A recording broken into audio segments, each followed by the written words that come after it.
Jeg er Jeff Gravenhorst, jeg er 48 år gammel. Jeg arbejder som administrerende direktør for ISS.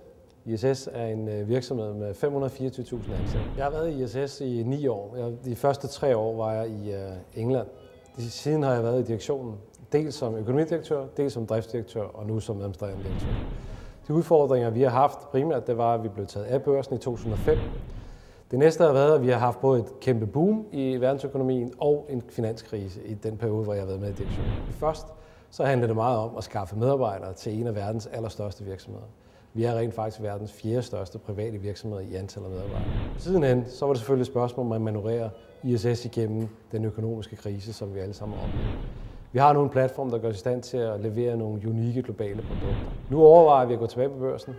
Det er klart, det skal man tænke over, i og med, at man går fra at have nogle meget få aktionærer til at have mange aktionærer. Det skal være en lidt mere stabil udvikling i selskabet, der skal være en historie, som er nem at forklare.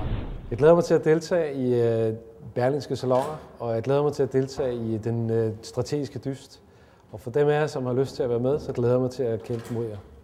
ISS, a world of service.